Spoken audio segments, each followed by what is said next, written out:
What's up, guys and gals? It's Griever back here, giving you guys another Ayakashi Triangle review, chapter 29. Now, this was a good chapter. They play it up for laughs, and they're showcasing it in a comedic sense, which is something I've slowly been growing accustomed to, is that, yeah, there is going to be serious moments, but they are really, truly going to be few and far in between. Because right now, they play this for the comedic side. They play this for laughs, for the joke. But once again, Shirogane. Shirogane has a tragic backstory. He truly does. You can understand how he feels. And now we're getting even more details. We had these before, and I mentioned this in a previous review when we got more details about Shirogane and what happened to him and why he is the way he is. And you feel for that. You get that. That was serious. This time, it's a little more, as I said, they play it for comedy. Like, oh, like he rose to this level of prominence, and then, but around that time is when the world was changing quickly and vastly, and it was at a time where, you know, couples were using his shrine, his place, his temple as a place to do shameless acts as far as he's concerned. Once again, see, they play this for the laughs, that he's like, how shameless, which is the funny line he says. But no, he was seriously distraught over this. It's like he became an Ayakashi, he rose to a level of prominence, he got super powerful, and then to the point that the humans dedicated a shrine to him, a temple, a place of reverence. It's sort of like defacing a temple or a church of today with that sort of stuff, right? You could understand how it would anger the forebearers and the people who run the joint, sort of idea, right? So they're here, and he decides, he leaves to go into the mountains to practice and master the gender swap jutsu. Now, this sounds funny, right? But it's not really. He did this because it was all these couples using it as a place to get away, to hide from their parents and stuff, and make out and do probably a little bit beyond making out, right? So he decided that a way to fix that problem, because he didn't want to, he doesn't necessarily, he's not evil, he doesn't want to kill a bunch of humans, so all he decided to do was, okay, I'll master a jutsu which will allow, it'll gender swap them. So then all of a sudden, if I turn, like, if the guy is all of a sudden kissing a girl and he turns the girl into a guy, oh, what the hell happened? And then the place will be known as a cursed place or whatever, and people will leave his shrine alone. It makes a lot of sense. It's played off for laughs in this chapter, but reading between that is, honestly, that's a very humane, ironically, a very humane way to handle the situation. It's like, okay, I have all this power. I could go around terrorizing, being an evil spirit and slashing, using my power, my claws, whatever, but he doesn't actually want to hurt anybody like that, so he decided to master this jutsu. Then, by the time he does that from the mountains and then comes back down and comes back, his shrine has been demolished.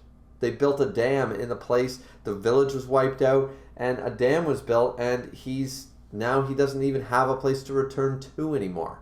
And then this angered him, reasonably so. They took away his home, they took away his shrine. He worked for years, he got to this level of prominence, and now you've taken it all away from him, all based on the fact that he just wanted people to leave him alone, like to respect and give a certain level, and that's the key word, a level of respect to his shrine, to his temple. And that's not asking too much, right? We want people to do that in today's society for even smaller things than that, or some bigger things than that.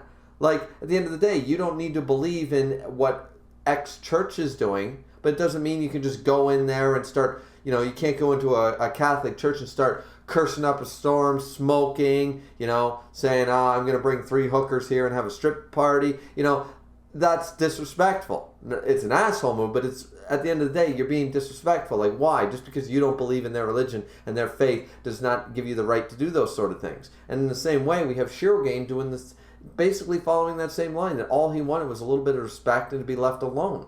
And every time he tried, it just, something else got in his way. And then he was angered, he tried to destroy the dam, and I'm with him on this, and that's why he's now known as being dangerous. That's why the grandfather knew about him and all already, because Matsuri's grandfather and everything was one of the members of the Ninja Association that when he did get pissed off and say, I'm going to destroy this damn thing, ironically, the damn thing. Pun not intended, but what are you going to do?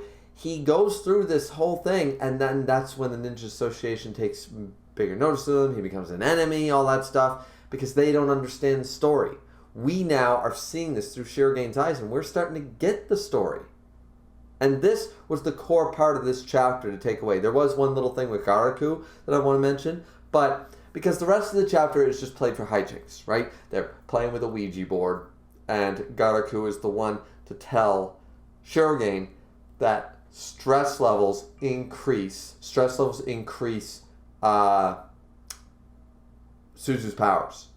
They increase them. So, like, she loves to eat, she loves to sleep, she loves Matsuri. But if you notice, and he gives all the examples, when Matsuri's in danger, it's heightened. Now, when she thought Matsuri was dead, it didn't work against the Jinyo because she thought he was dead. And despair isn't going to work. Desperation isn't going to work. But stress, heightened anxiety will increase her powers. And if it increases it to a full form, Shirogane may be able to return to his full power, his full form, based on what Suzu is capable of doing at that moment. So this chapter goes on to show him trying to stress them out, strain the relationship, make things difficult to make Suzu just get more and more flustered and worried and stuff. And they play it off in an innocent way. They play it for laughs. The four friends are doing a Ouija board thing, yada, yada, yada.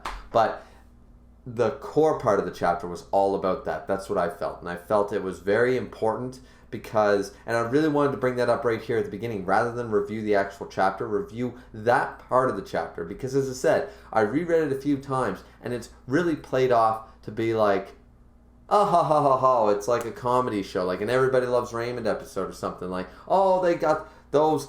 a Friends episode, How I Met, whatever you watch. It's like, oh, they gotten themselves into a twisty situation this time. Oh, of course it's going to backfire on them. And it's played that way at a surface level here. But as I said, when you read deeper into it, this is actually really sad, really tragic, and you really feel bad. Shirogane's probably, at this point now, Shirogane's my favorite character. Because I think he was before, but now this is just solidifying it even more because you can get behind why he's doing what he's doing. And he's actually disgraced and feels like he's even crying. That's what Matsuri notices, and that's what triggers the backstory that we get, is because he has been reduced to doing this. He's been reduced to this fluffy, fat cat who can barely use after all these years, and all he wanted was like this one. He just wanted people to leave his shrine alone, to respect his shrine. That's, at the end of the day, you can boil it down to that. He just wanted people to respect his home, his temple, his shrine. That's all he wanted.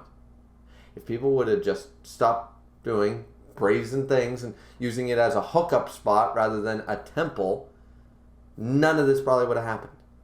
And it's just, you can really feel for that because it's a case of circumstance and all that stuff, and you can see the comedy in it, which is fine, but I like to see the tragedy side of this, and it really is. And this chapter showcased that. I really, really liked that part of this chapter. It was the best part by far. As I said, the Ouija board stuff, whatever, they're playing around. Matsuri and Ninakuru, they're going to get together, and that's how they're stressing out Suzu and stuff, and it's Shirogane moving the coin instead, blah, blah, blah. But as I said, on a surface level, it's simple, but it's deeper than that if you read between the lines. The last little part is, of course, that Garaku does mention that he was around. He did know about the Jinyo and stuff, but he said that it's Matsuri's job to be the hero. It's his job to be the savior. It's not Garaku's place to save Suzu. And also says, especially if she's forgotten about me. And Shirogane's like, what? And we, the fanbase, are like, what? So, what does this mean? They both notice the Ayakashi medium, which are apparently, and I don't really care for this explanation at the beginning of the chapter, the Ayakashi medium that we saw at the end of the last chapter, the long-haired Suzu, is the Ayakashi medium that truly lies dormant inside of her. But why would the Ayakashi medium, which is what Suzu is, like she's got a dual personality, a split personality disorder sort of idea. So that, a bit of a weak one, but I don't think that that's the full story behind it. I think we'll get more information as the series goes on, so I'm not going to judge that quite yet. I think it was a bit of a, well, I suppose it's just her real form, whatever, let's move on.